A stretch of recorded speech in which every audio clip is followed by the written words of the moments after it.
good morning, everyone. Good afternoon, good evening, depends on your time zone. How's everyone doing? Thank you so much for joining. Everyone who is here, awesome, awesome, awesome.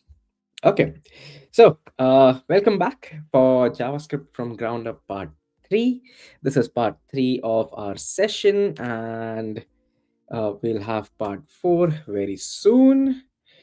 Right after this, we have covered a lot of things, in my opinion, and we are going to cover a lot more in next 2 sessions, which are going to be the final 2 sessions. Okay, so with that in mind, how hopefully you all have registered for the sessions. So if you haven't, please do check in, register/check in, and there you go.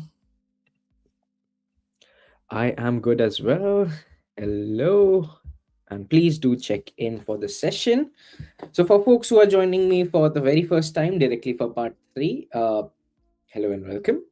We are doing JavaScript from ground up, where my basic assumption is that you don't know JavaScript at all, and that is why you are taking these courses. That is why you're taking these uh, sessions, part of these sessions.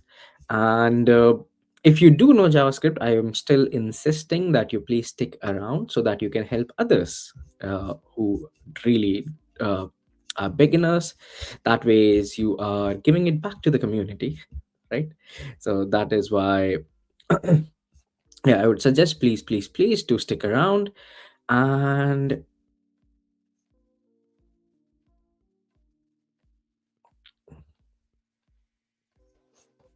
okay, I'm quickly introducing myself. My name is Utkarsh, but I prefer to go by UT. That's why you see UT from MLH there. Uh, I have been a coach for 3 years approximately. I've done around 100 plus sessions. I can now say 100 plus sessions. 100 plus sessions for Global Hack Week, 100 plus streams for Global Hack Week. And you can find all of that on the Major League YouTube channel, Major League Hacking YouTube channel. And today we are going to continue from where we left off. We left off from learning about arrays. So we were learning about arrays, and now we are going to basically take it up from there and understand what is some. We are going to learn more about some array methods, and we are also going to learn a bit more around the ideas of closure, which seems to be a very important topic for you all. At least a few people have asked me already about it. So yes, we are going to do that. We are going to do closures. So part 3, part 4, those are the last 2 parts, where we'll cover as much as possible. Okay, so before we get started or dive into it, any questions from anyone?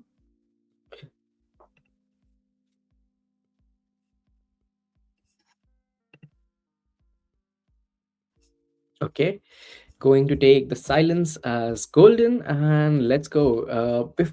One last thing before we go ahead. If you have not been following along so far, oh, someone forked the report. 3 people forked the report. Nice. Awesome. If you have not been following along, you can find everything, all the code that we write up here.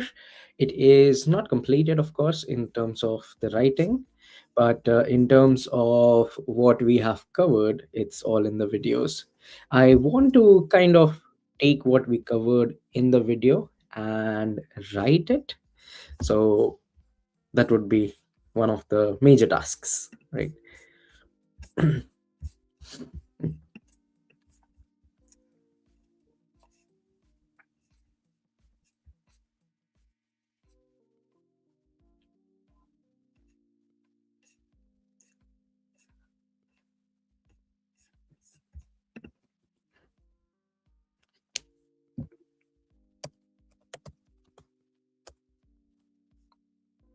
Okay, no questions. Let's move on. We left at arrays yesterday. So we talked about map, like using map and using for each, when to use which one.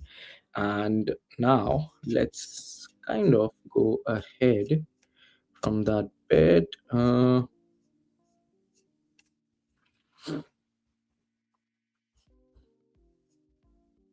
Also did find we did not do filter.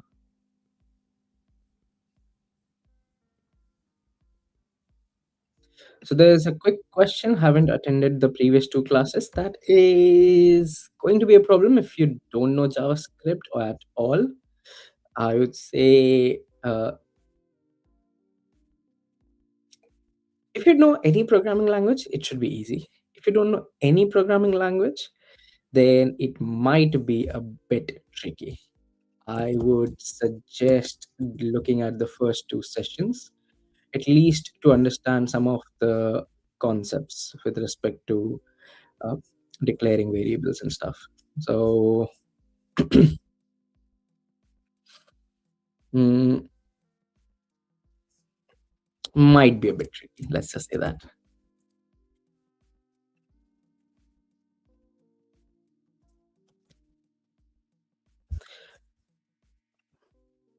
Oh, if you do know that, then it should be fine. Yep, completely fine.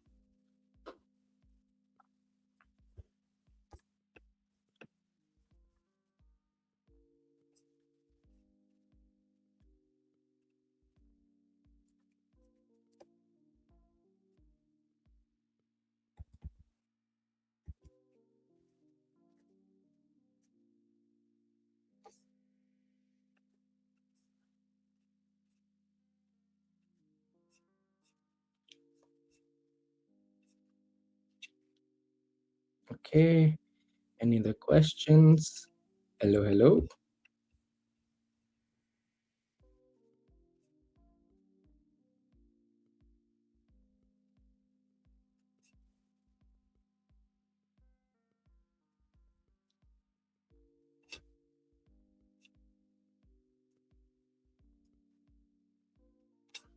You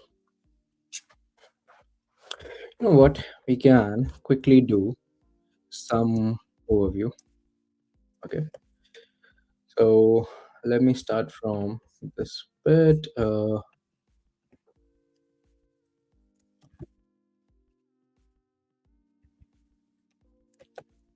Yes. So I'm going to copy over some of my notes just so that we can quickly do an overview of uh, what's going on, why we are doing this, what things are we talking about, stuff like that.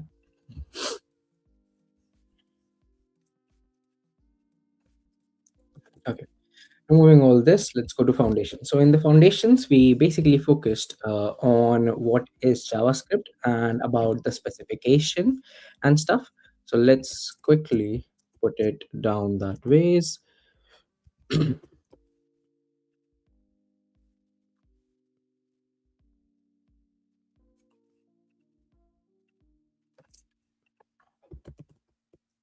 So this is what I basically said yesterday, and I'm going to kind of paste it so that you have more details, definitely. So we talked about what is ECMAScript. We talked about what is in ECMAScript, what is not in ECMAScript, how are the features born.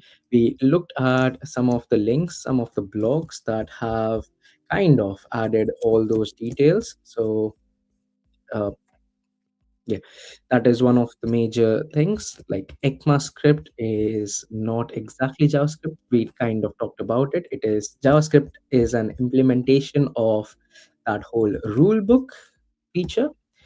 Uh, so that is one of our major discussions that we had yesterday. Then we were talking about the primitives. So we talked about the seven primitives in JavaScript. Uh, like from this point onwards, let's talk about it as JavaScript versus JavaScript rather than ECMAScript. So we talked about the seven primitives in JavaScript.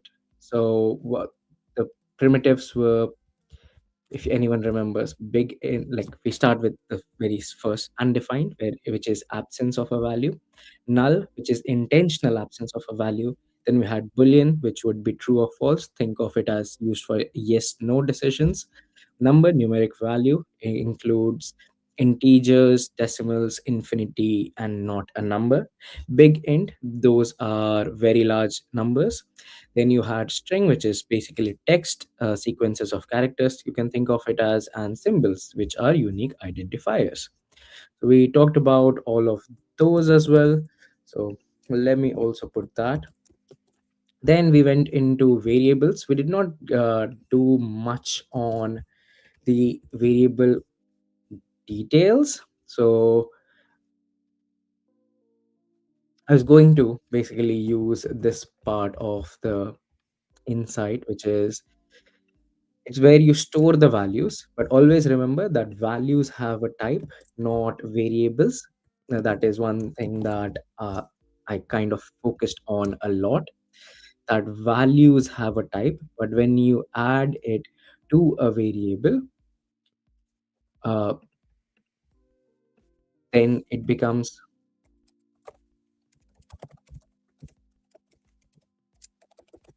yeah, when you add, basically you take a value and store it to a name that is our variable.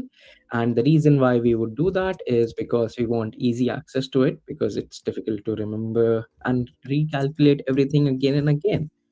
So our variables also allow us to kind of calculate and recalculate values and use it for,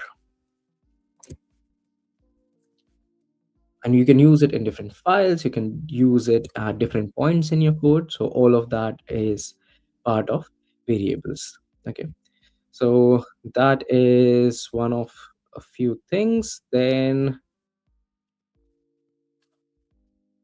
what else?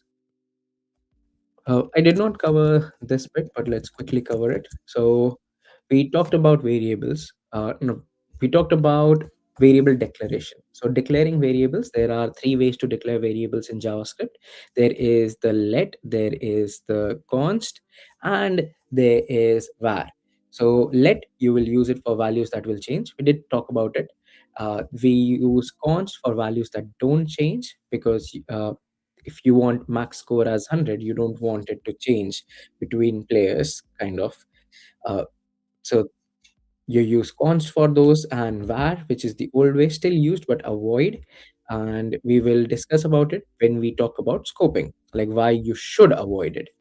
The other thing is which one to use. So by default, always go for const. It will ensure that you are not going to reassign it. Okay. And if you are 100% sure that someone is going to, like, some variable is going to be changed depending on what you're using it for, in that case, use let, but only if you are 110% sure that this value will change slash should change. Then variable naming rules. There are variable valid variable names like username, user underscore name, dollar price underscore private camel case. So these are types of how you can name a variable. You cannot name a variable starting with a number. You cannot name a variable with a dash, and you cannot use the reserved keywords. Okay, so I should add a link to MDN here.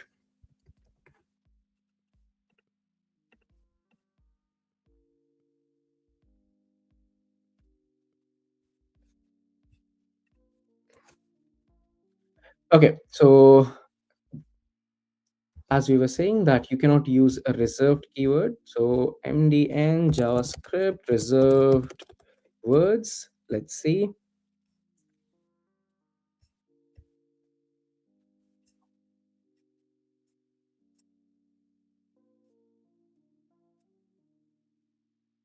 Yep, here is a list. So this is a list of all the reserved keywords that you cannot use in MDN JavaScript, like in JavaScript, because they are used for identifying some of the things. Example, you cannot name a variable as const. Const of const, like const space const, is not a valid variable name because you're using one of the reserved keywords. Then we talk about, like, you cannot use function as one of the keywords, or as the variable name. So if I try to do that, you will see that if I do const function equals a, it will be like, nope, that does not sound right, because at the end of the day, what it is doing is it's taking, like, your compiler, uh, or whoever is going to run the code is going to take the line that you have written, and it is going to pick out the keywords, use those keywords, and build out the syntax of what you're trying to do. Okay, it is going to build out the code of what you're trying to do, and that is defined again in ECMA documentation. Okay, in ECMA documentation, you will find, like, what it means to have these keywords and how can you mm, take what a user has written and evaluate it, right? So because of those, because you cannot, how will you kind of, you'll get confused if you use const and function, and then someone is writing a parser who is parsing your code, the text that you have written, and they're like, okay, so const is here, which means the next word would be the variable name, but now it gets a reserved keyword function, and now it's confusing, because are you using const to declare a variable, or are you using a function to kind of create a function? And that is where, uh, you know mistakes will happen. That is why you should not use reserved keywords, slash it is not allowed. Okay, your your code will always fail if it finds such reserved keywords.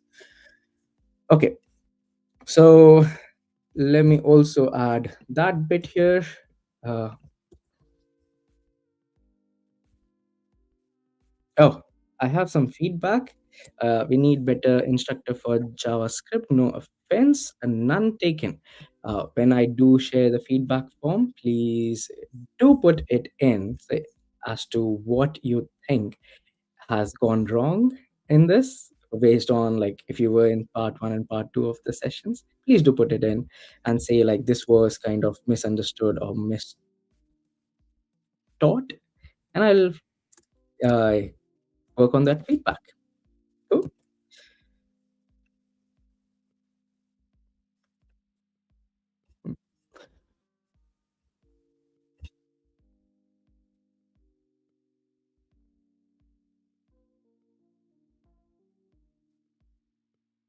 Okay, cool. Uh, well, that was slightly off track. Now let's come back on track. The next bit is understanding of undefined. So this is also something that we covered yesterday, but I will still cover it again, whatever you call it, which is that what is undefined and what happens. So yesterday we tried to do it here, if I remember. We tried to declare a variable, let a, and now if I try to console, let's first try the type of a. Okay, it is undefined type because there was no value assigned to it. No value means, remember, values have types. So there's no value, which means by default the type is undefined.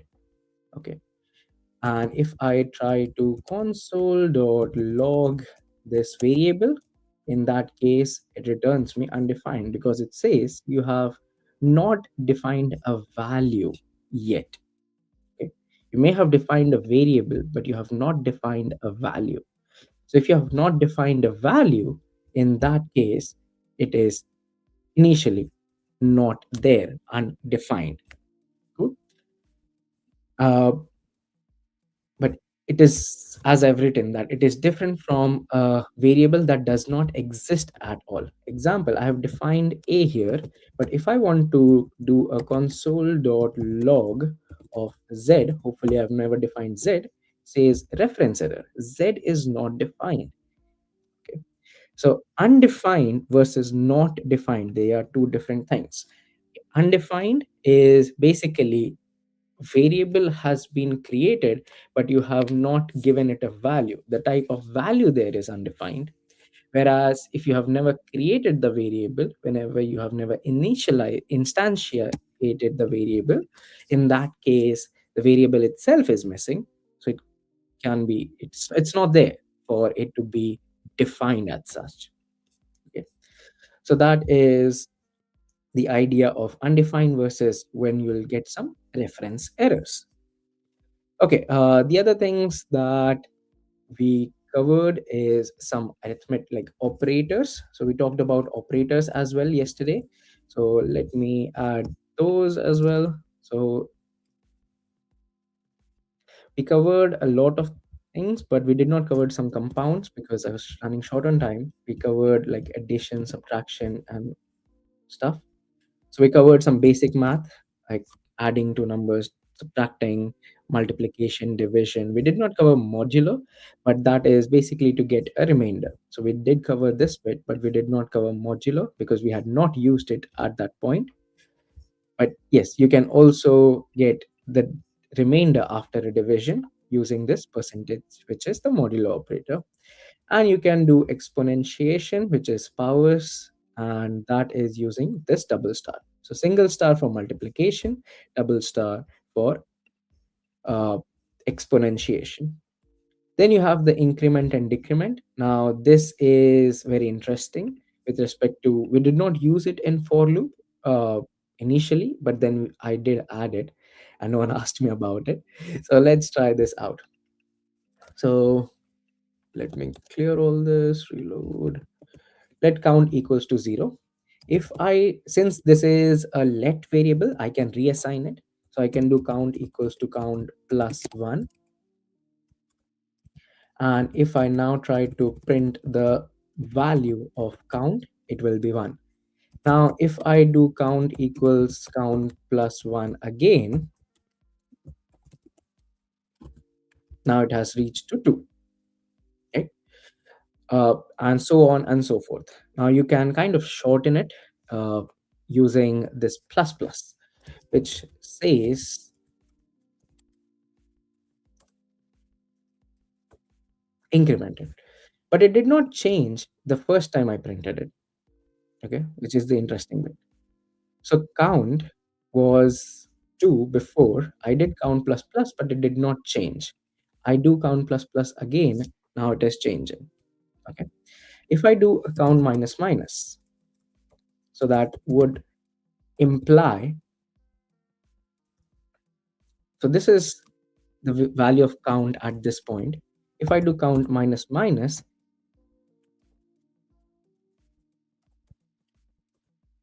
okay, then at that point the value of count has changed to 4, which is why I don't trust this, the the print that happens after that. Okay, it is trying to print before it increments, but it does increment, which is why you should always console log the count. Okay, console log the count value.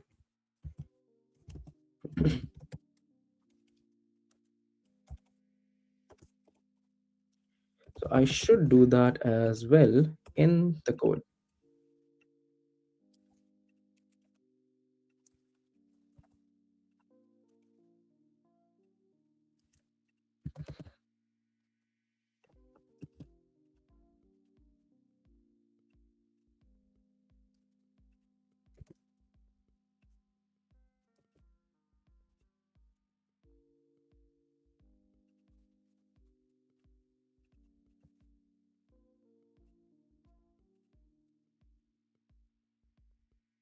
Okay, yep, I should update the code so that you have console logs rather than it printing out, because that is kind of misleading. So if I print this out, what I'm doing here is count equals to 0 initially.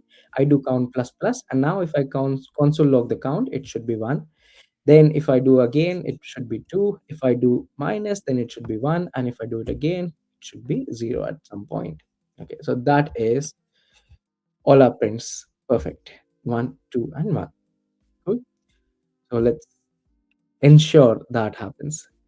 Then the other one is going to be something very similar to this, which is compound assignment.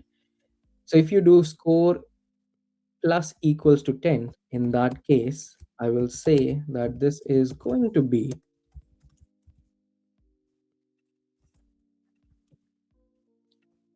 like, we should print it out. And let me print it out here. Let me print it out here. And let's try it out. So plus equals 10 is basically you take score plus and add 10 to it. So think of it as count plus plus, but here the plus, the second plus is all about adding uh, the exact number that you want. So you are saying plus add this and then give me, uh, assign it back to score. Then you have minus equals, which means that subtract 20 and assign it back to score. Multiply equals, which means multiply it by 2 here and assign it back to score. And that is what we end up with. Okay. Uh, so that is another like some of the other mathematical operations that we did. Then we talked about comparison operators. So we talked about some loosely equals to and strictly equals to. Uh, which we actually did cover already. But let me just paste that bit as well so that you have all of that data. Then we talked about logical operators, so and, or, and not. Okay, so those were some of the other important aspects of our work yesterday. Then what else? We did not cover string concatenation, which would be mostly what you would end up doing day to day. Okay. String concatenation. Because whatever you have created or whatever you have ended up doing, like if you take a variable, you have uh, used that variable to calculate something, some value, you have to show it to the user. So string concatenation is one of the things that you would always end up doing, right? And let's see, there are multiple ways to do string concatenation in JavaScript. In this case, I am going to show you template literals and the plus operator. So the plus operator, which allows you to add numbers, also allows you to do string concatenations. Okay, so let's take this. Const my like num1 equals 1. Const num2 equals string 2. And now I want to do num1 plus num2. And that results in 12. So what happened here? Okay, why did the plus not coerce it or something? Uh, for this, you have to go back to the ES262 documentation about what happens when you are doing the add operation, and they have different types. Okay. For the time being, I'm going to say like we'll focus on the concatenation. So if you use the plus operator and one of the sides is a string, you end up coercing the side which is not string to a string and adding them together, which means that if I do num1 plus empty space plus num2, now you have coerced all of it to a string. This is a string, this was a string, and this has been changed to a string, and you end up with one space too. Okay, because this is an empty space right here. So this is one way to kind of add two strings. The other ways of adding two strings, and in this case, let me use this exact example that I would have used to basically do this session.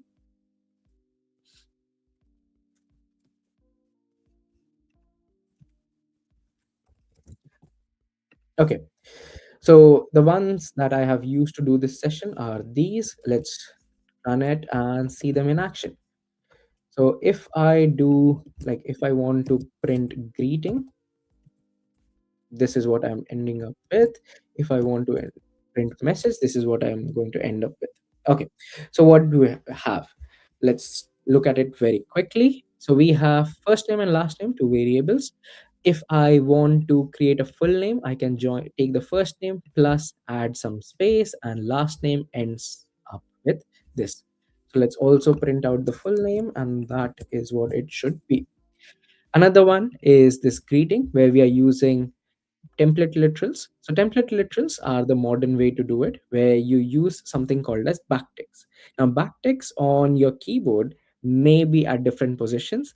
For me, it is next to my number keys, okay, just below escape key on my keyboard. So depending on where your keyboard is from, you will have it uh, at different positions. Okay, so I'm using backticks right here. uh, so you use that, you can add a string, and this dollar and curly bracket, this is very interesting. So this dollar curly bracket is going to allow you to add a variable, but at the same time it also allows you to evaluate certain things. Okay, so example, if I do 2 plus 3 inside it, that goes into an evaluation. Okay, it evaluates the inside of whatever you have inside the curly brackets, and then concatenates it as a string. So that is very important to note, that this does not really, well, like, it doesn't stop at just taking that variable and putting it in that position, but also it can help you evaluate certain expressions. So I can be like 2 greater than 3, hello false, is 2 less than 3, hello true. So any kind of evaluation can happen inside this dollar curly brackets. It's literally a place where you can evaluate any arithmetic operations. You can take a variable, and if you have like two variables which you want to evaluate to something, that can happen inside this. Everything can be is possible in there. Okay, so let me add it as a note.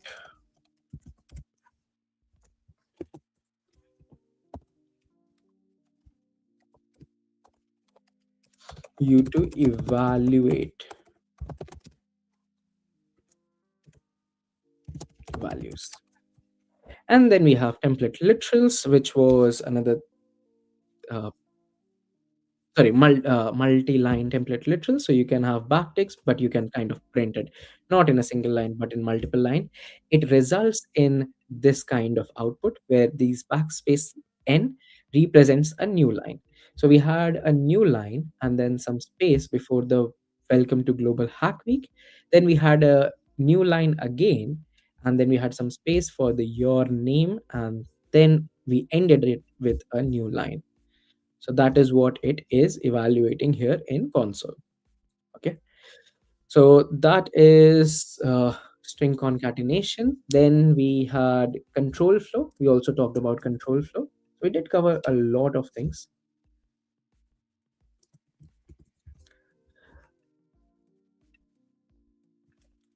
So control flow determines which code runs and when. So our control flow statements were if else statements. We talked about if, else if, and else.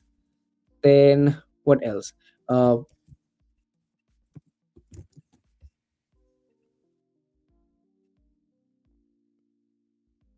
Yeah, I think that was majorly it, right? We talked about if else conditions where it allows you to determine which code should run or which part of code should run. So example, in this case, if I have temperature equals 25, and if temperature is greater than 30, it should say it's hot outside. Will it print it out? Let's see. Let's also run these things.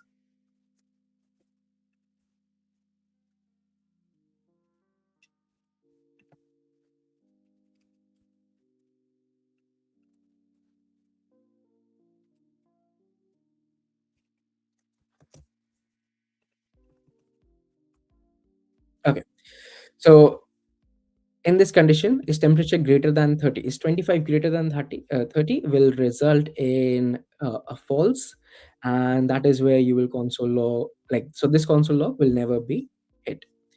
If else is when I introduced you to the otherwise condition. So if this condition has become falsy, then what is the other part of code that I can run, which is technically part of the else statement. So this if condition checks for the truthiness of this, like evaluates it to either is this true or false. If it is false, then it searches for what is the other bit, the latter bit that I can run. In this case, it is the else, which says it is not too hot. Then we had the if and else condition, where if greater than 30, this evaluates to false. Okay, so 25 not is not greater than 30. Then we go into the else if condition. Okay, so else if condition basically checks if the temperature is greater than 20, and that results into truthiness, and that is why we will get this particular console logged. Okay, and that is everything that we did with respect to the if else conditions. Then the truthiness and false, like what is that truthy and falsy values. We did talk about it in terms of booleans, but also let me add it separately. Maybe I should add it right before this. Okay, I think this is the perfect way part to add it. So 1.5 control flow. We first talk about truthy and falsy values. So values when they convert, uh, or when they are evaluated, so when variables are evaluated to something, or when values convert to something, in that case we talk about truthiness and falseness. So example, as we see here, if there is a username, I should do true and falsy after this, because if is not introduced up until this point.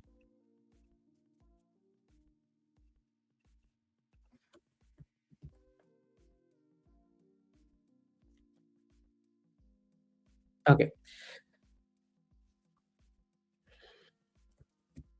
so now this is important. Why? Because let's see, username is empty string. Empty string. If I do a type of username that comes out as string, and is username present or not is the question. So truthiness and falsiness is also determined by the type of value. So the types of values that are always falsy, or they are false, or they are going to convert to false, is the word false, the number 0, empty string, the two primitive types, which is null and undefined, and the not a number. Uh, so these are always going to convert to false. So let's take a quick look at them. So if I do username and true, or and false. Oh, I haven't introduced the question mark operator. And I'll have to do if conditions. Okay, so if, let's say, if I take this if username,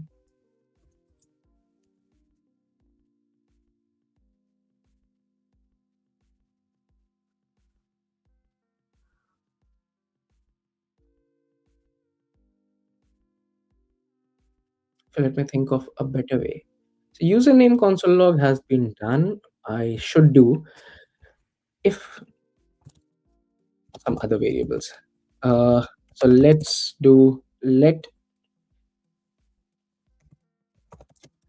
boolean 1 equals false. So that's one variable. Then I can have, oops, let num1 equals to 0. Then let null1 equals null. So notice that I'm giving everything a number at the end so that I don't clash with the reserved keywords.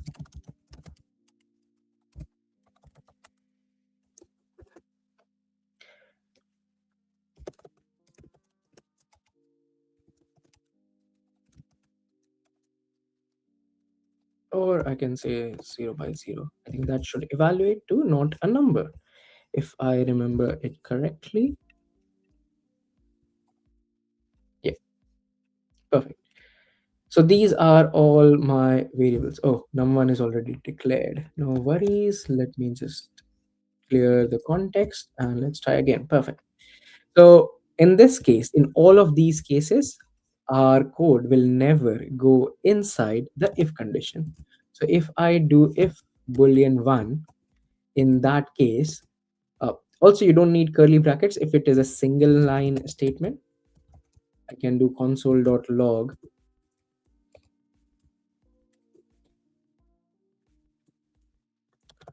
through the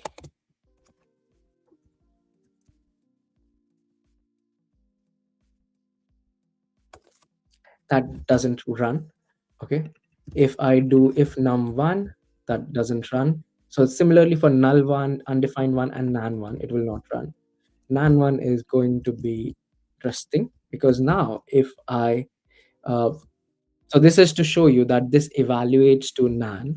Okay, so if I do 0 by 0, that results in not a number because 0 by 0 is not defined with respect to what should be the output be when you divide 0 by 0. Uh, and if you want to switch it over, if you want to do opposite of what is going on, you can simply just add a exclamation or a not operator right there. So adding this exclamation says that, so what is this working as? That is the important questions. How would you visualize this? So boolean 1 is false. Previously we saw that if it is false, then it will not go inside this part of code and run the console log. But now I have said that there is an exclamation mark before the false. So I have evaluated it to be opposite of what it was. So opposite of false is going to be true, and conditions are always checking for the truthiness or falsiness of uh, the evaluation of the expression that you have given there. So they are checking if this is true or not, if this value exists or not. If it is, if it does exist and it is true, it evaluates to something which is true, then in that case go inside the code and run that part of code. In this case, when it was false, it wasn't going in, but now I have evaluated it to true. Since I've evaluated it to true, it goes inside that part of code, inside that part of condition, and runs it. Okay, so that is one important distinction with respect to uh, truthiness, falsiness, and some of the gotchas. Like these are always evaluating to false. Okay, that is something that you need to remember. They become false, or they're by default false, not become false. They are by default false, which means that whenever you are writing conditions, you have to keep it in mind that, okay, is this piece of code going to, is my condition going to evaluate to true? If it is going to evaluate to true, then I want to do something. If it is not going to evaluate to true, if it is falsy, you should always have a fallback. It makes your life easier when you have to kind of look at some piece of code which is not working and you are like, wait, this never goes inside this piece of condition. That is interesting. So always have a fallback, always have an else for your if, uh, or try to always have an else for your if. Okay. Then the next thing that we learned was loops. So let me also add loops right here. So we did not learn about while loop, but we learned about the for loop. We spent considerable amount of time in for loop. So we did that. We also did learn about the break, and the other one was continue, which is opposite of break. So at break, what it does, it stops and kind of comes out, breaks the loop, and you come out of the loop. But in case of continue, you are basically saying that in this case, if this particular condition is reached, skip it and move ahead. So that was one more thing for you. Then we talked about functions. So someone did ask about functions, right? So let me add the functions bit as well, and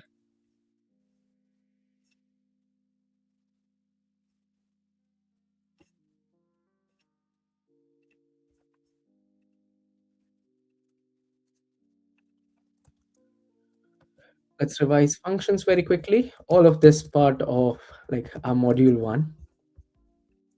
So functions, we discussed about it, that they are basically reusable blocks of code. And then we talked about function declaration. That is important to remember, because today we are going to use function declaration and arrow functions a lot.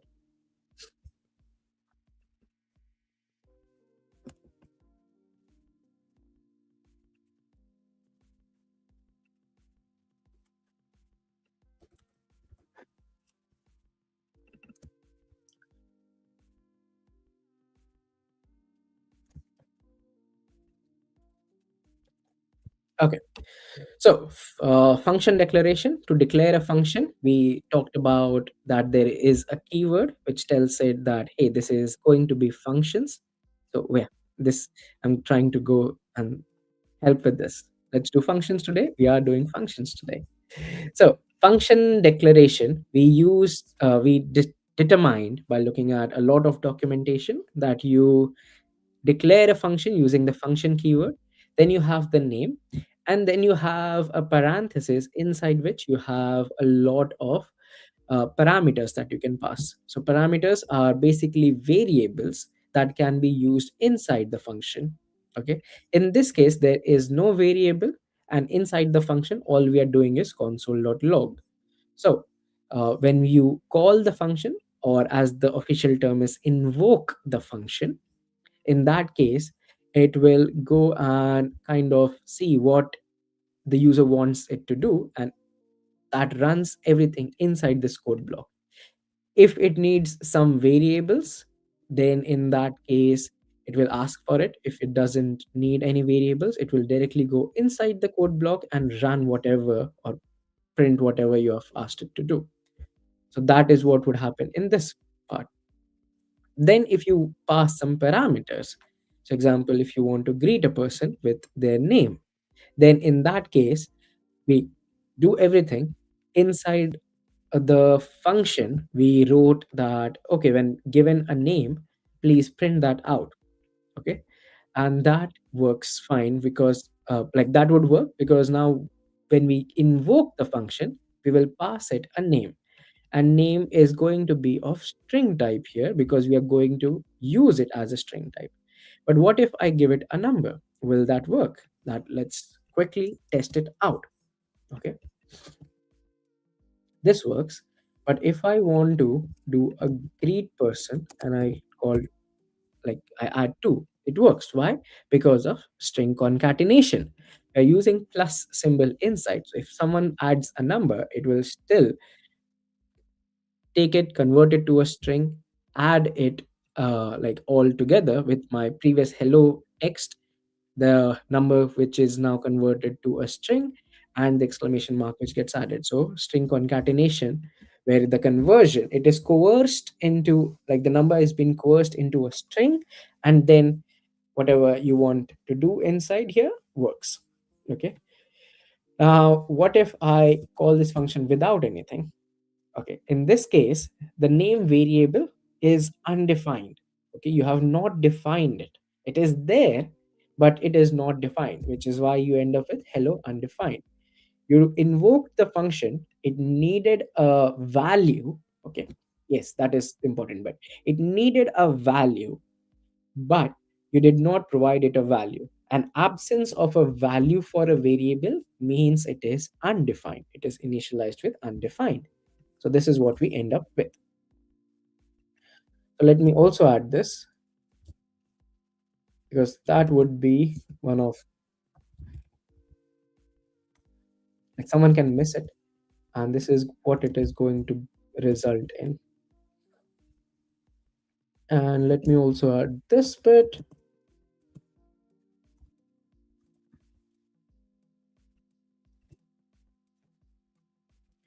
and now I'm going to say coercion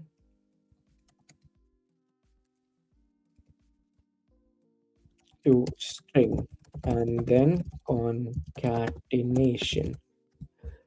And in this case, absence, senc, absence of value.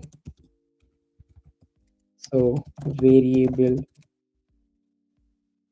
undefined. So name variable undefined. Okay, any questions, anyone so far?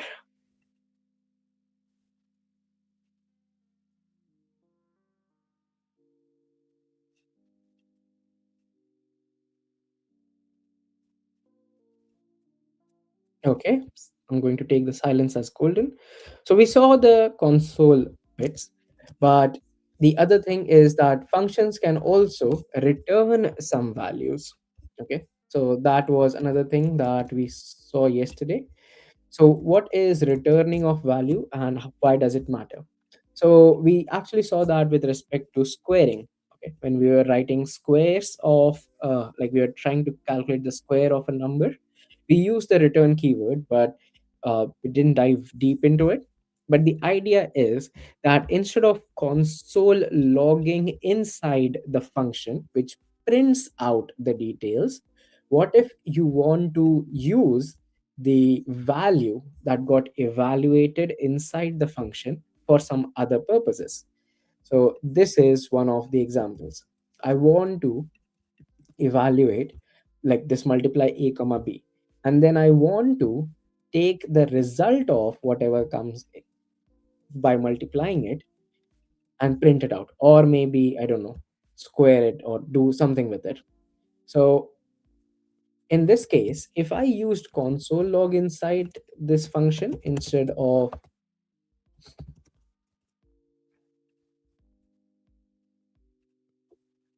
this bit, this console log has printed the 20, but this result has returned undefined, has resulted in undefined. So if I do result colon, then as you see, this does not return a value, which means this result has evaluated to undefined, absence of a value. And that is why when I console log the result, it says, oh, it is undefined. But I still see 20 because that was evaluated inside the function and it was printed out. So a return allows me to take the response. You can think of it as taking the response of whatever happens inside the function and then use it, like assign it to a variable and then use it somewhere else. And that important concept will help us understand arrow functions better. Now, quick questions here uh, for everyone. What do you think will happen if I don't provide these two parameters? Okay. Anyone wants to take a guess? What will happen if I don't provide the parameters A and B?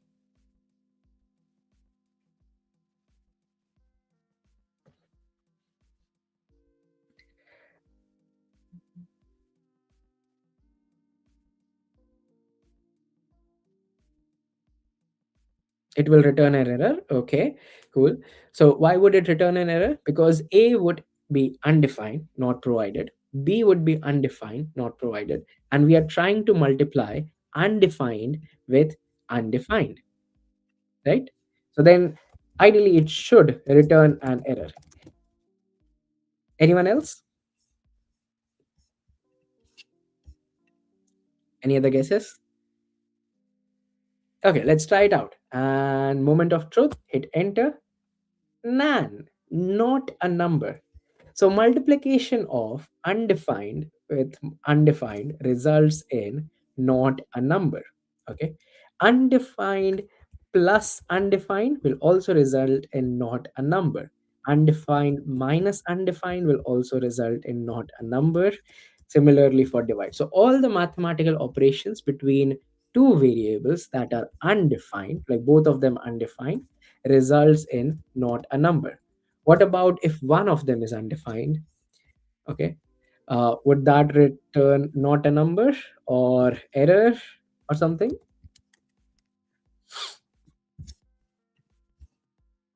Okay. So it will always.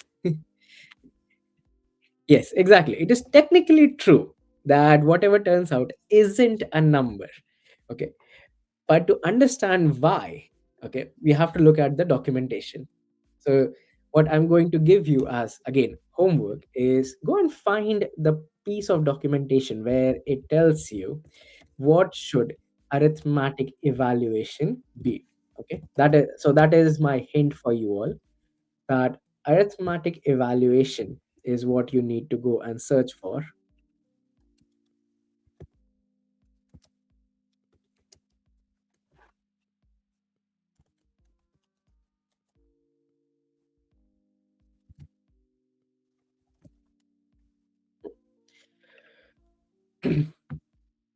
So arithmetic evaluation, number type NaN, these are a few hints that I have for you. And just search out like what happens when someone evaluates two numbers and then one of them is undefined.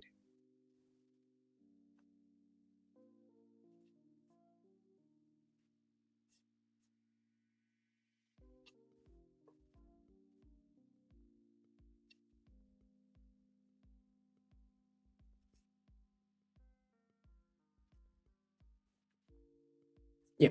So numbers will help you understand that. And let's go back.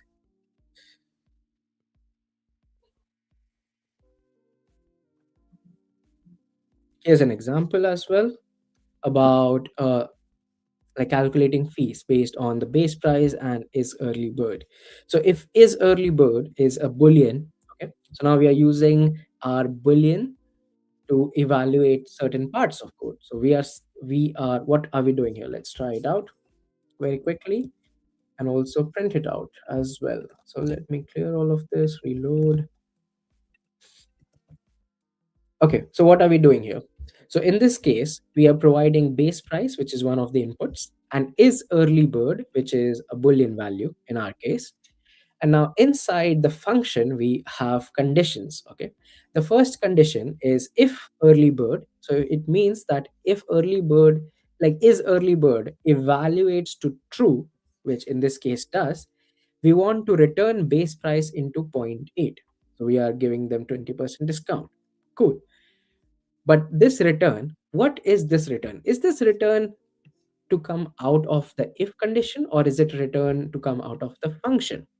So any return keyword will always be to come out of the function. Okay.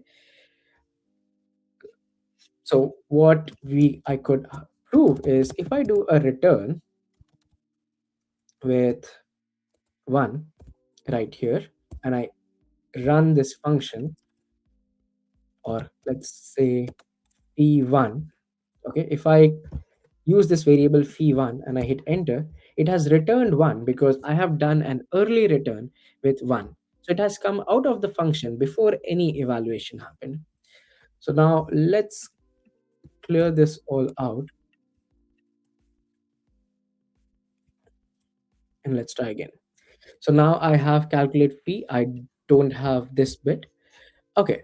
So there's a if condition and there is a return here. So we understand that return, that in case that the first this is early bird variable is truly, it will go inside this condition, evaluate it and return the value. When would this return base price hit? Okay, that is another question. So in this kind of condition we are doing an implicit, or not an implicit, but more like a fallback return. Okay, if I have to use the word, I will say fallback return. So if this condition is false, in that case, where is my else? Okay, what is my else condition here? And as I said, if you have an if, you should always have an else. This condition has become false in the second case. So if is early bird is false. So if false, it won't go inside this piece of code. Then what is my else condition?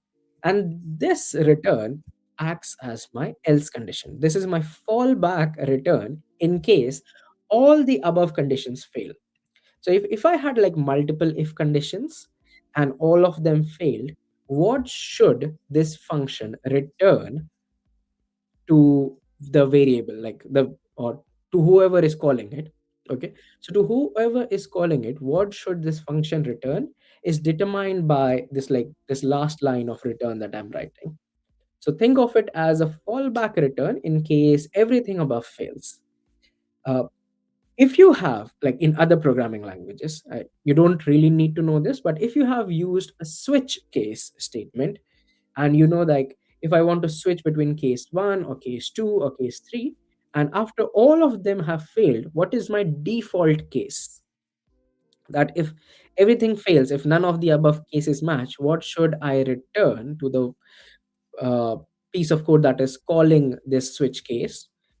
That is kind of technique, I would say, return this base price. Return base price acts as that kind of fallback mechanism.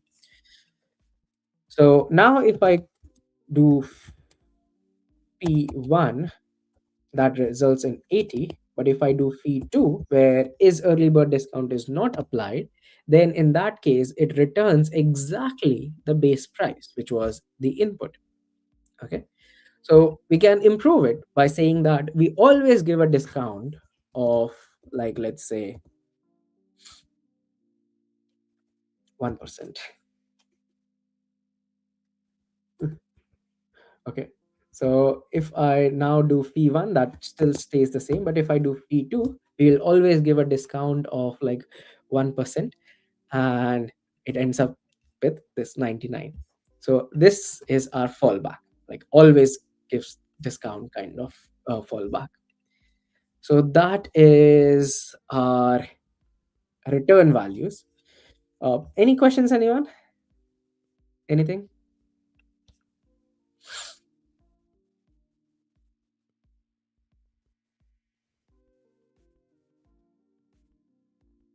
Okay, nothing. Perfect. Okay, next comes the function expressions. So far we have created functions, and we call that function somewhere and we use it. So what is the difference like? Okay, perfect. Thank you so much.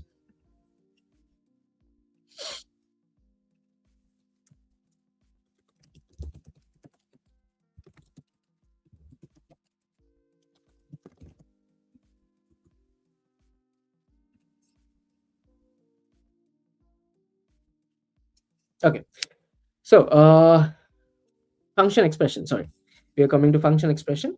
So function expression and function declaration, these are two main words that you might keep hearing. So far everything that we have done is function declaration. What does that mean? We use the function keyword and we declare that this calculate fee variable is a function. Okay, so function, then name, and then parameters. So far we have followed that exactly. Okay, we have not deviated from it. Every time we want to do like create a function, we declare a function. Okay, that's something to note very importantly. We declare the function by using the function keyword, give it a name, and then parameters needed, not needed, and so on and so forth. That is function declaration. But there is something called as function expression.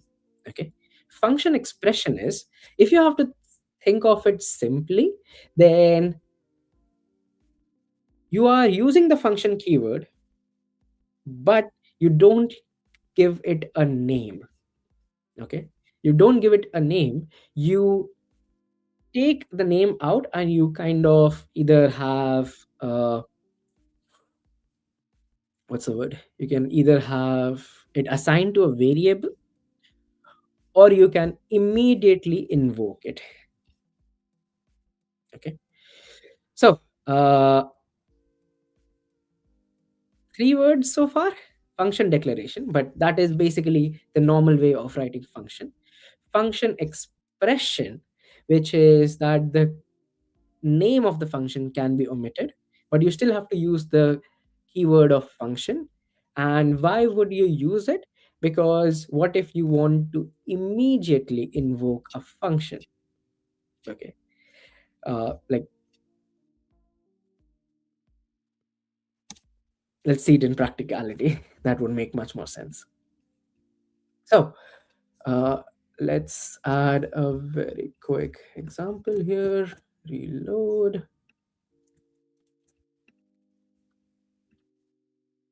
Okay, let's take one of the examples. Multiply. Yep, this multiply. So this was our original multiply function that we had created. Inside here, we had a return that was returning a multiplied by b. Now, if I want to convert this from function declaration to function expression, let's do it. So I'll say const result equals function keyword doesn't have a name, and that's it. Okay.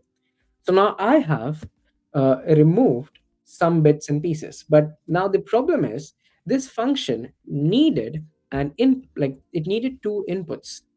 I'm calling the function without any inputs. Let's see what that results in, and then we'll fix it. So this results in returning that, yep, the second bit is a function. Okay. So this is the whole function that it has returned, but not it has not evaluated the function. To make it evaluate, what I could do is pass it two numbers. So if I say 3 comma 4, this should result in evaluation of the function. Okay. So result itself has now become a function which is going to take two parameters, and it is going to, when invoked, okay, when invoked, it is going to use these inputs, do the calculation, and return the response to the result itself. So does this make sense with respect to what happened? We removed the name multiply, we assigned it to a variable, and we tried to call the result variable, but it failed, or it did not evaluate. It did not fail, it did not evaluate it, because it was like, okay, result is nothing but a function. So if I do result again here outside, it says, yep, it is of type function. What do you think is going to be type of result? Function. Okay. So so far, type of, like, the result has been a function, but it is not evaluating it. So to evaluate it, you have to pass it the inputs that it needed. Okay. And to do that, if I basically do this, now this has evaluated, and it has returned a number 12, and now the type of it has become a number. Okay. So type of, again, is on the value. Like, this proves it again and again. So the type of uh, is always calculated on the value and not on the variable itself. Okay. It's very important because, and why do I focus on it too much, is there's a misconception around what is the type of my particular variable, which, oh, the type of variable was string, then it has to evaluate to string or something like that. No, it, your type of variable was based on the value it was getting, and that is what even TypeScript uses. So once, when you define a variable in TypeScript and you say that the type of this variable is going to be number, and then you write a string or assign it to a string type of value, TypeScript complains because the value is going to evaluate to a string type, but you said that the variable should have been a number type. Okay, so that is why always understanding that the value is going to result into what is the type of it is very important concept in terms of event TypeScript. Okay, so let me also add this bit. Okay, but before we do that, sorry, before we do that, now if I have this line of code, okay, where I've taken result, assigned it to function but without a name, this has resulted into result being a function itself which can take parameters. And if I make it more concise, Okay, if I want to make it more concise, can I do something? What if I have a result 2? I get rid of this function keyword, and I but to ensure that anyone who is calling this understand that this is a function, I add this equals to and greater than, which is called as arrow. Then in this case, I have ended up creating an arrow function. Okay, there we go. So this is arrow functions, which is functions without the name, and to ensure like just syntactically slightly different from this. So function as a keyword has been removed, and then you have this arrow which is added. And that is a shorter syntax which was introduced in ES6 plus, okay, after ES6. And that ends up being an arrow function. Now you can take it and make it even smaller. Remember, yesterday I said that you don't really need the return keyword. You can do something called as implicit return. If you don't have to do a lot, then you can get rid of that curly brackets and the return keyword, and you will end up with this implicit return kind of thing, which still works. Okay. So for a single expression, this is one of the like you could do an implicit return. And this syntax is what you would see a lot in cases of map, for each, and uh, I think a lot of them. Okay. Or any callback function that anyone writes today, in terms like, forget about the callback function, but you will see some a syntax very similar to this a lot. Okay. And that is nothing but your function which has kind of concisely been broken down to pieces to kind of return a single expression for a single expression. Okay, did this make sense? Now there are significant differences, of course, between uh, functions and arrow functions. Okay, it's not about just the syntax going here and there and that is the same thing. Okay, there are significant differences around, okay, what is my function, what is an arrow function, and what happens between them. Like, is it just about moving these syntaxes here and there and that works? Is that all? No, that is not true. So the significant differences would be with respect to what's the word?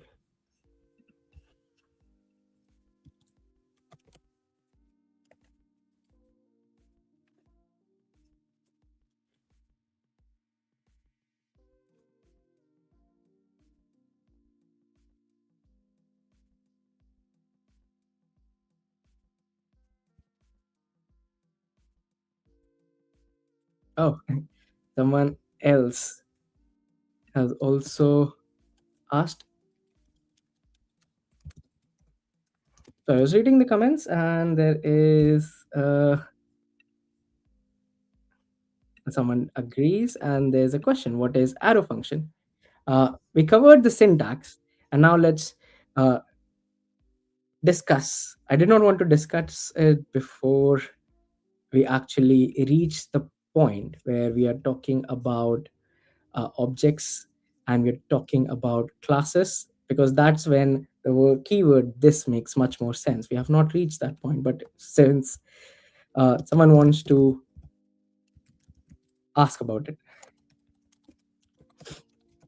Okay, so what is the significant difference between writing it the way we had it before versus like with using the,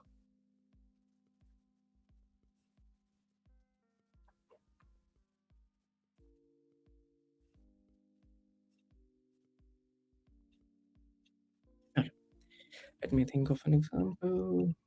Let me first push this slash paste this.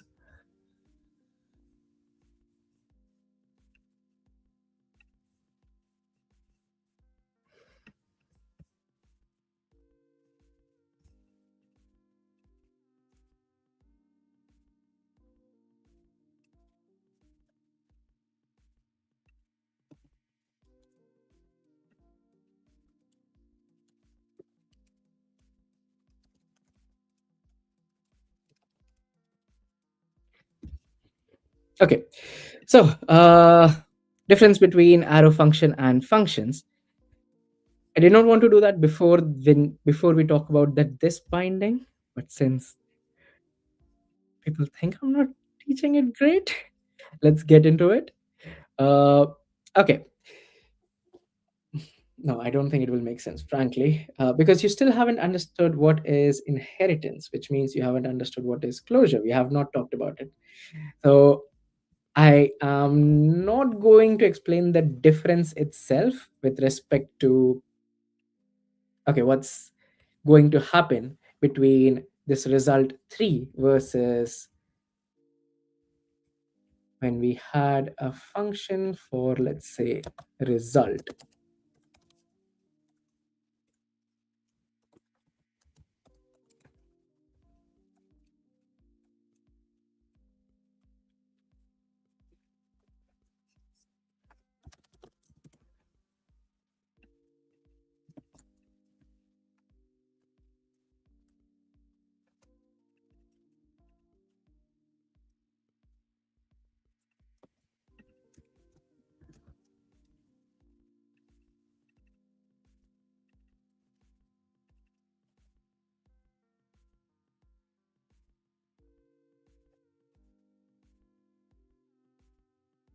Ah, should do result 4.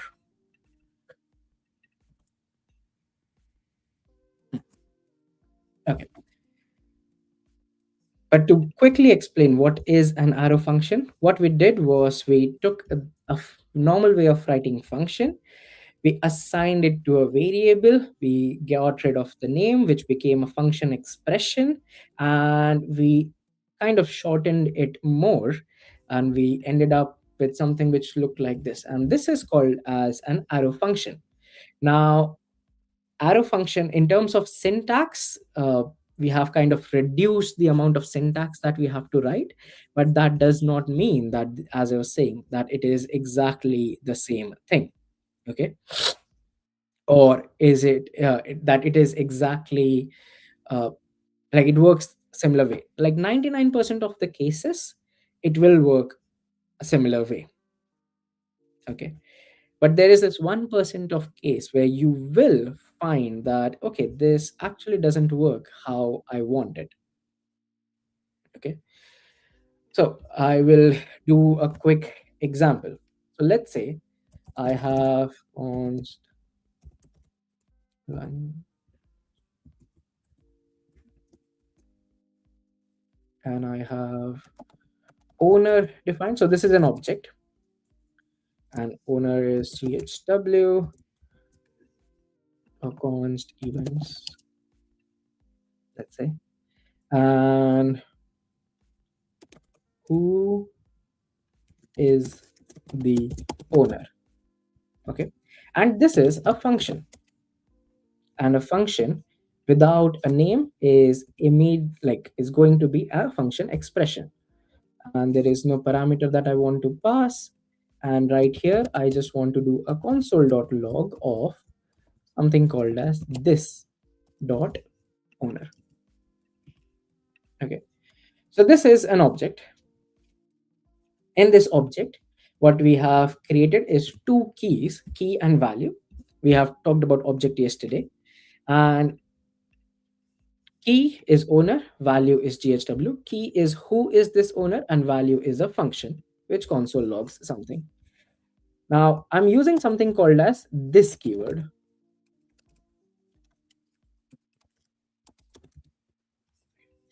The keyword this basically tells it uh, that tell me who is like which is the object that is currently owning or calling me.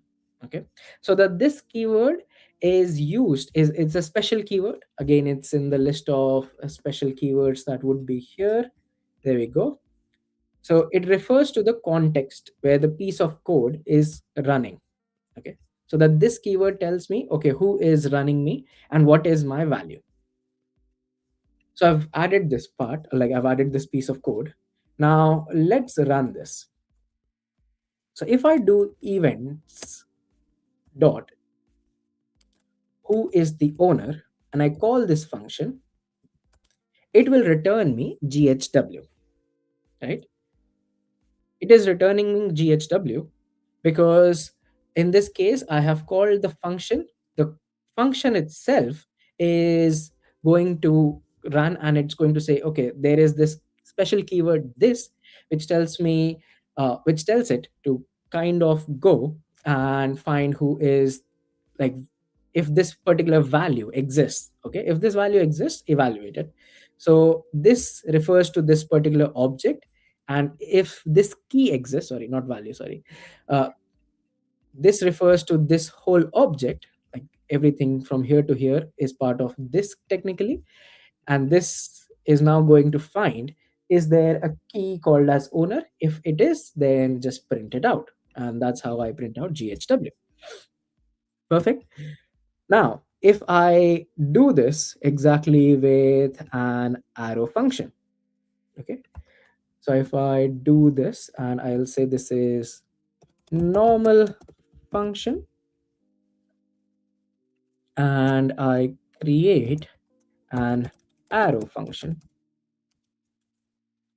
Arrow function is, you use this bracket, you use the arrow, then inside here I can do exactly what we were doing. Okay, this refers to this particular object. Dot owner refers to the key, and these both should evaluate, right? Ideally, that's what should happen. Let's try it out. Now, if I do events dot normal function, invoke it, it goes and finds it. Perfect. Events dot arrow function, invoke it, undefined. Okay. So that is one of the significant differences between a normal function and the arrow function. So in a normal function or in a regular function, this refers to the object that is calling it. Okay. The object in this case is this key value pair. And in arrow function, this is inherited, or I would say not inherited, it does not exist. Okay, that binding does not exist, does not work. And that is where you would say there is a significant difference between using a normal function versus using an arrow function. Like, that is what everyone is going to talk about.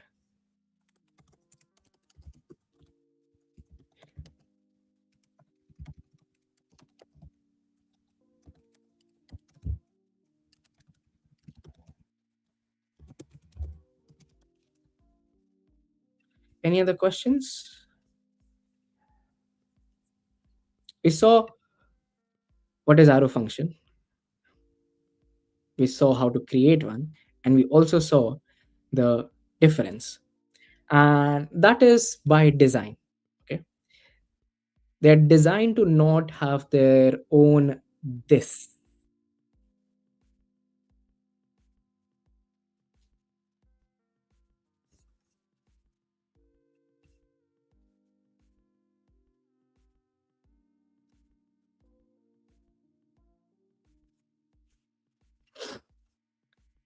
But that doesn't mean that it is going to be a problem, like this, like this whole this bit is going to be a problem, because you can always create it, and that is what we would see in objects.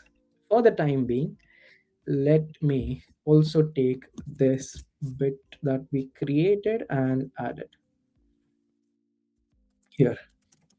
Difference between arrow, like normal regular function,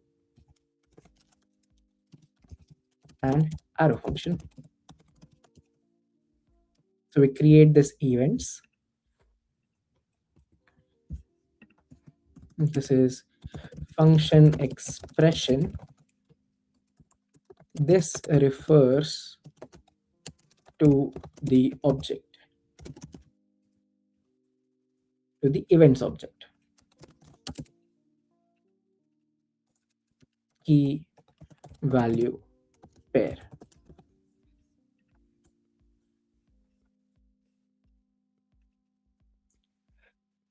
Then you have events.normal function, which will result in GHW, and events.arrow function, which will result in undefined, because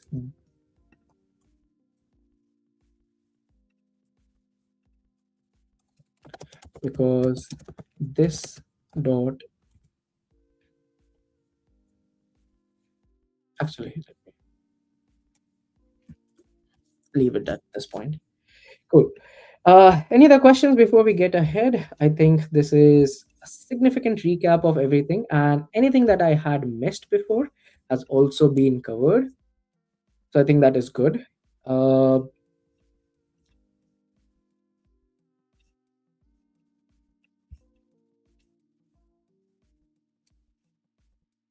Let me push this bit that we have done so far.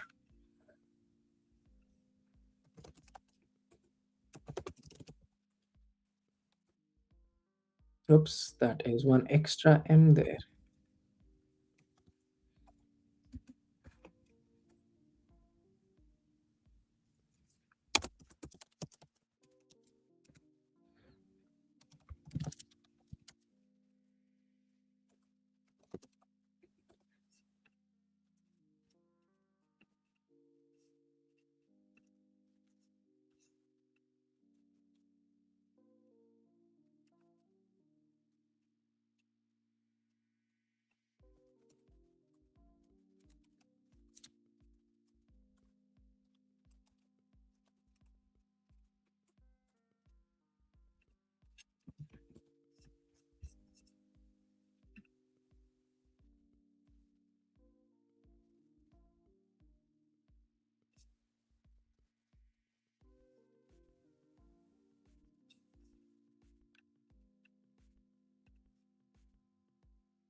Okay, so this should be it. Let's take a look. So that is the foundations, and that has everything that we have learned so far. Perfect.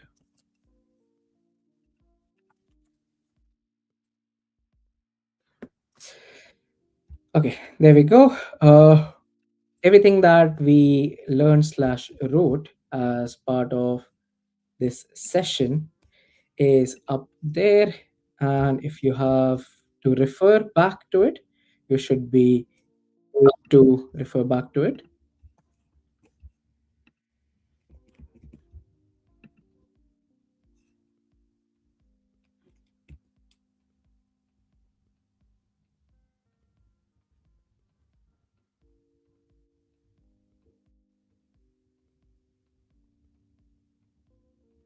Hmm, okay. uh,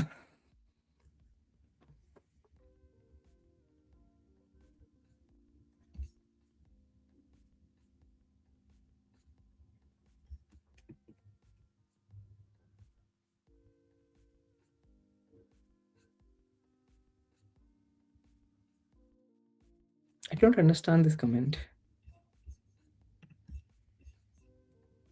Copilot is watching. Which field? I don't know, maybe I've missed it, sorry. Okay, let's move ahead. Then we talked about different other data structures. So we understood the primitives, we understood variables, we understood functions, and this point onwards, we would create some more, what's the word? Complex data structures. Now, one of the complex data structures that I like that we have already created slash learned is called as objects. Okay, objects are nothing but key value pairs. So let's do that. So 0 underscore 2 underscore data underscore structures dot md.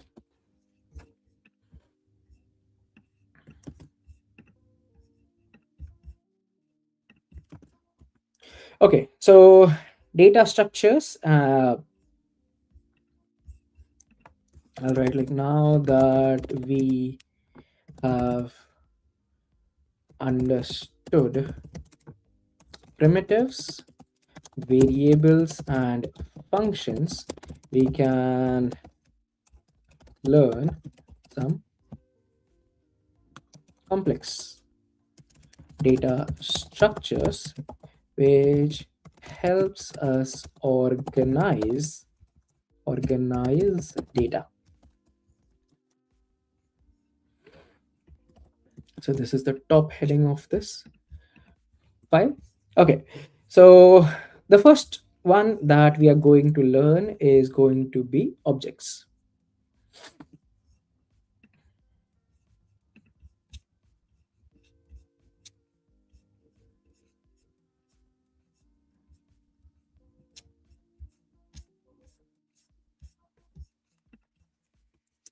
Yeah, should have made this.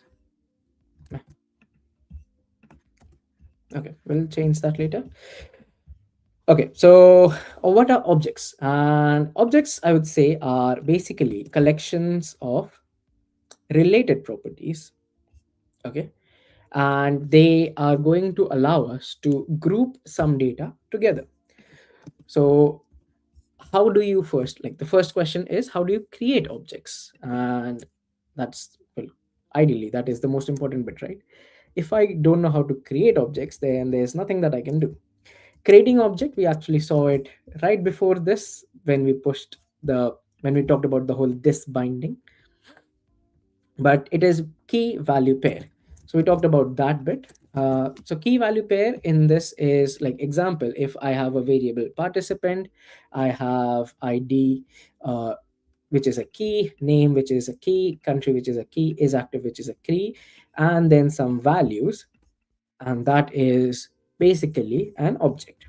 Okay, how do you, now the question comes, it's not just about the creation of objects, I also want to access the properties of an object, right? So let's go into that bit.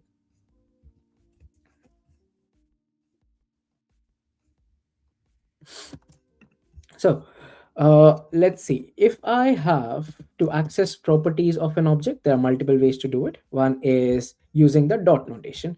So if you use the key name as like the key as one of the accessors, it will give you the value. So if you already know what keys exist in an object, you can use the dot notation to access the value of it. And if you know it and it is a special character, example, if I have data dash id as 1234, in this case, if I have to access this particular key, and remember in JavaScript you cannot have variables with dashes, then I can use the dot notation to access it. So let's try this out and see that it works.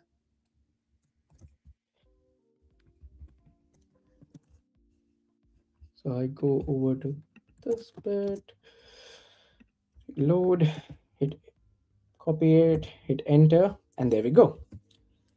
So when the property is dynamic or has any special characters and then you want to access it, you would use this bracket notation, where inside the bracket you are going to specify the key.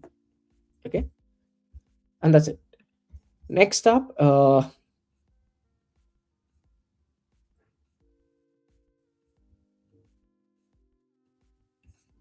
if you want to add a value, so if I take this value and if I want to add it to this events, event, yes, event, Now, right now, what have I done? So property name and event of property name. Okay, is there a property name in my event? And if not, what am I doing, slash what is happening here? Or property name equals to capacity, what's going on? So I've taken a variable which I've said is going to be capacity. Okay, and now on the event, do I have capacity as a key, is what I'm searching for. Yes, I do, and that is why it prints out 50.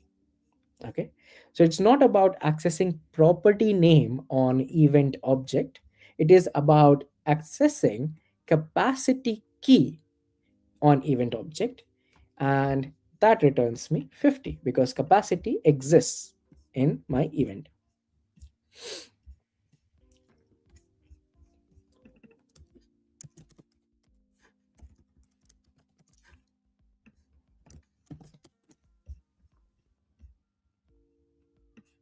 Okay, any questions, anyone?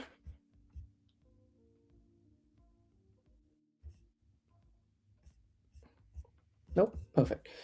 Now let's move to the next bit. How do you modify objects? So you saw how to access the object. Now let's talk about how to modify the object. So I have a participant ID1 and name as MLH. I want to change the name. So I want to, so what I would do is I would take the participant, which is the whole property.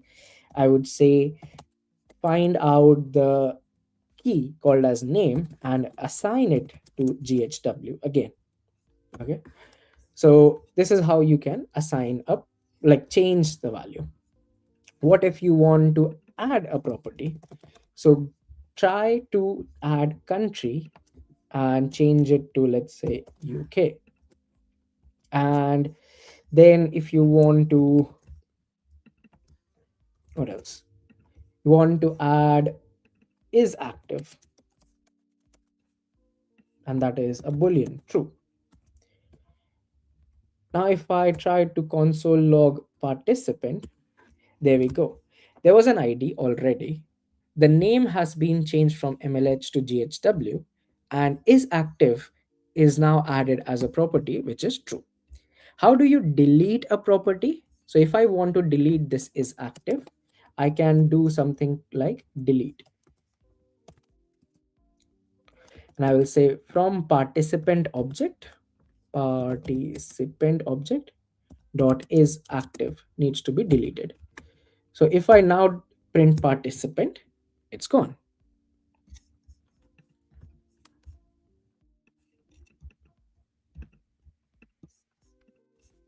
Okay.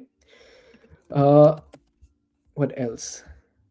Now there is this one interesting thing, which is if you see here, ID, name, and is active, all three of them are present. I expand it, and is active is gone from the expansion. If I want to copy this object and I paste it, you will see that again, is active, true, is gone because we have modified the same object. Okay, what has happened here? We tried to modify the same object. The same object in this case was the participant object. So in participant, we added a name, we added is active, we printed it, perfect. Now we deleted the is active key and we have modified the same object again and again and again. So by reference, okay, this print statement is referring to this live object, and since that live object does not have is active key anymore, it's missing when I expand it or when I copy it, because browser or like Chrome V8 engine is like, yes, that property was modified, and since it was modified, it does not have is active key value again. So nope, I am not going to allow you to kind of copy it. Okay, so another keyword I would say for you all to remember is reference. Okay, and that is going to be very important when we talk about, okay, memories, and we talk about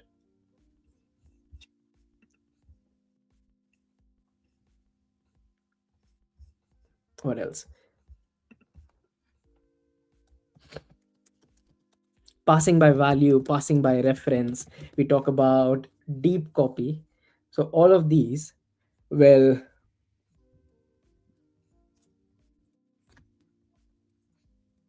yeah, will matter a lot. Now, one last thing that interestingly no one has asked me yet is, this was created as a const, and I keep changing the values, and it's not throwing any error. Wasn't const about constants?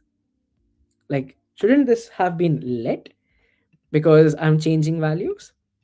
The answer is no, because the object itself isn't changing. So what does it mean to change the object itself? So if I take participant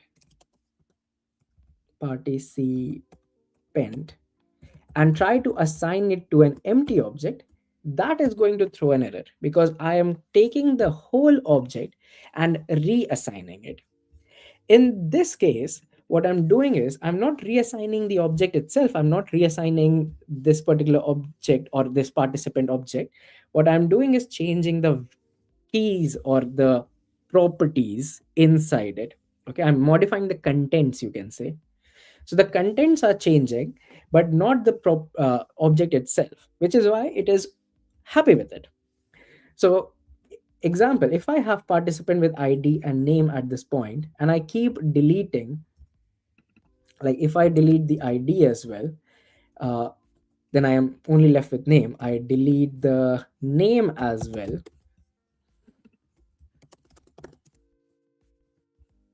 I've reached an empty object. Okay, but still it is the original object that was created. Okay, and I cannot reassign it. Even if I say that, okay, let's create const participant 2. Okay, or let's think about it in an easier way. I mean, has it made sense with respect to what I mean, that it's a const and you cannot reassign it?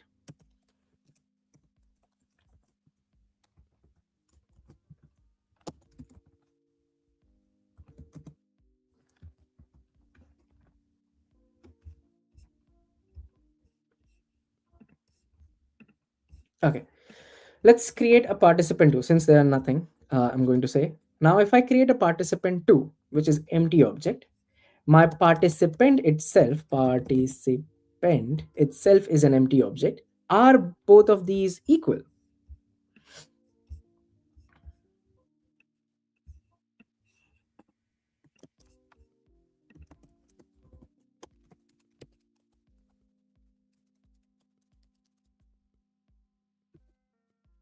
Okay, there's no response yet. So are both of these equal is a main question. Okay, so the answer, let's see, participant triple equals to participant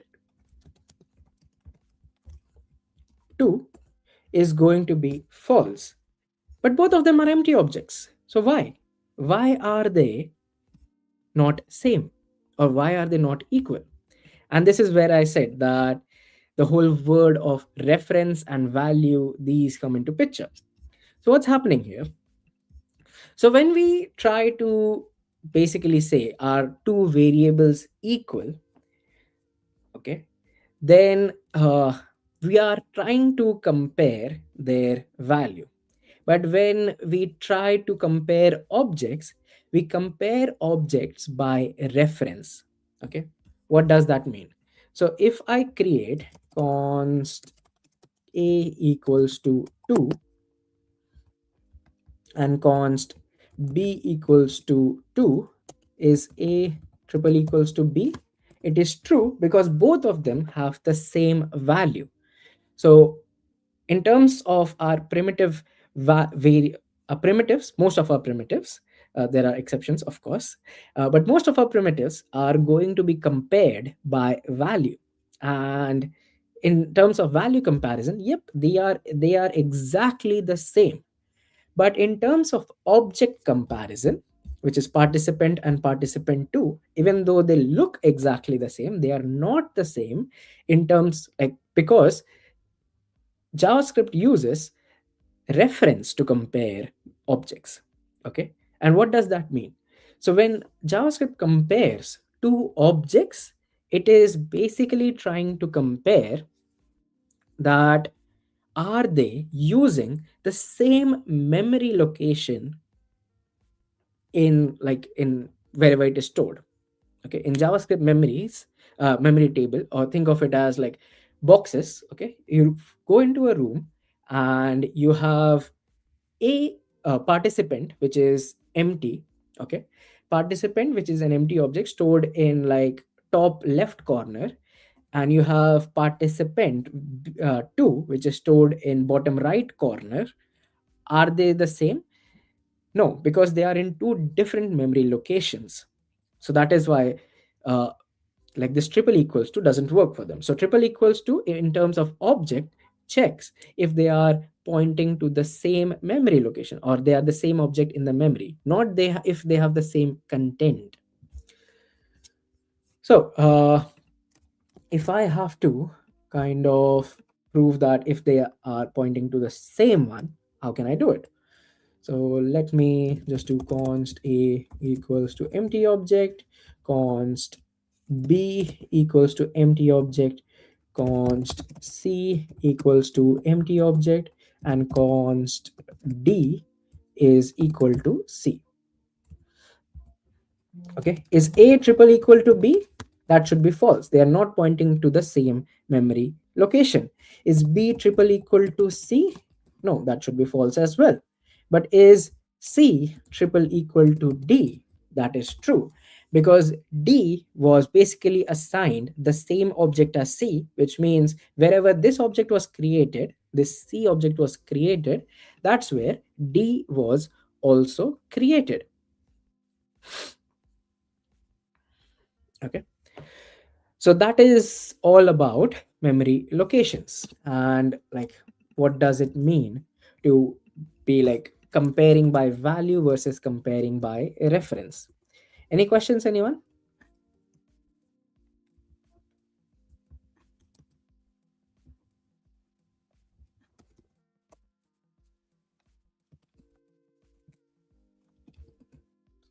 Waiting for someone to say something.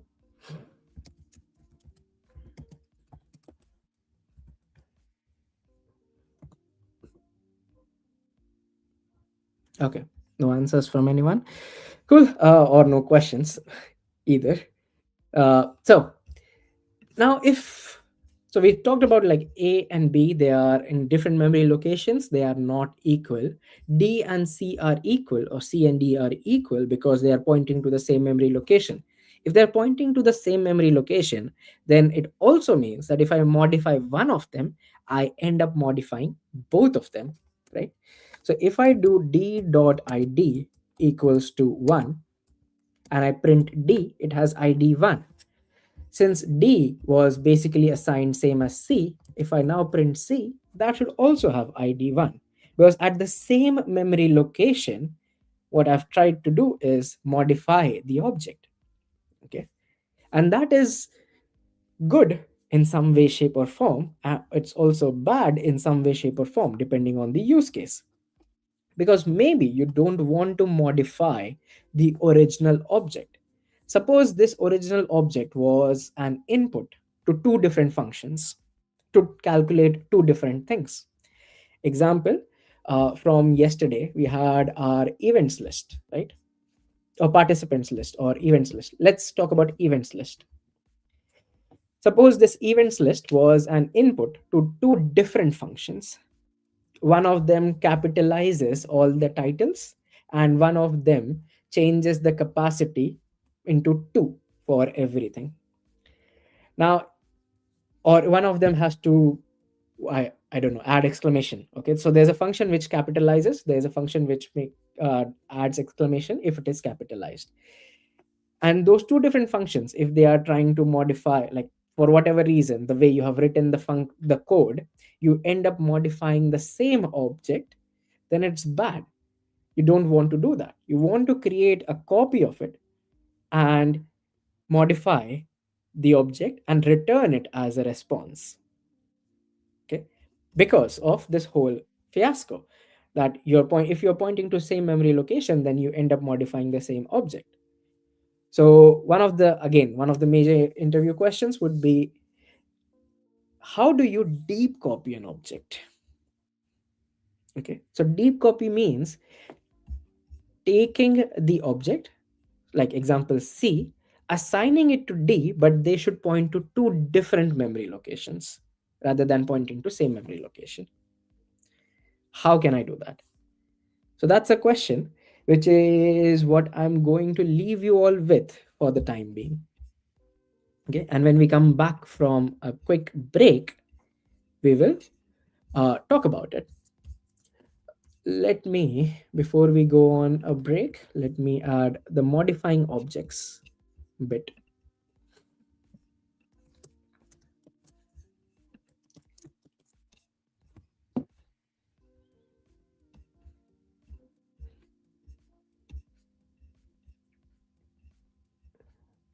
Okay, so I've added the modifying objects bit. So the question, as I've asked, is I have two objects. I have object C and I have D. I want to assign C to D, but they should point to two different memory locations because I want to avoid this particular problem. Okay, where both of them get modified together because of this assignment. So, how do you deep copy JavaScript objects? Is a question. Cool. So, with that, I am going to end this session. This was part 3, and I have part 4 right after. So, what we'll do is we'll take 15 minutes break. Okay. So, it is 11:55 a.m. for me. I will start the session, but you don't have to join for another 10 minutes. Okay. So it's 11:55. We'll start the new session at 12:10.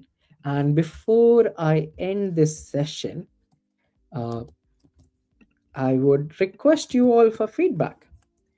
So for everyone who had, sorry, yeah, no, this one.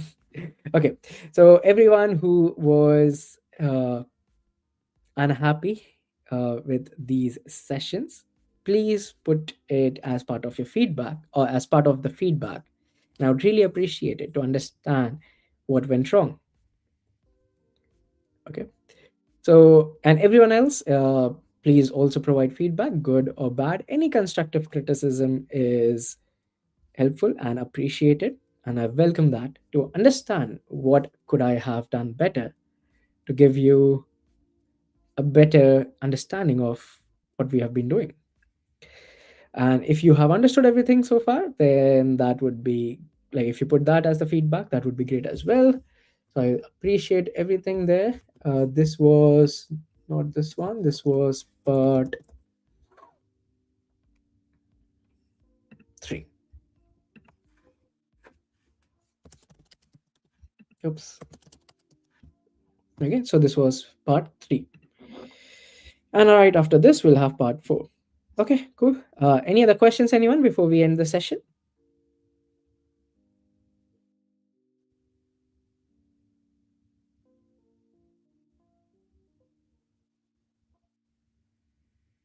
Okay, no questions.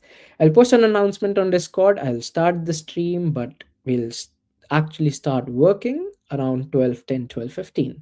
Okay. Thank you so much, everyone. And I'll push this and you can keep an eye on the GitHub. Cool. Cheers. Thanks a lot. Bye.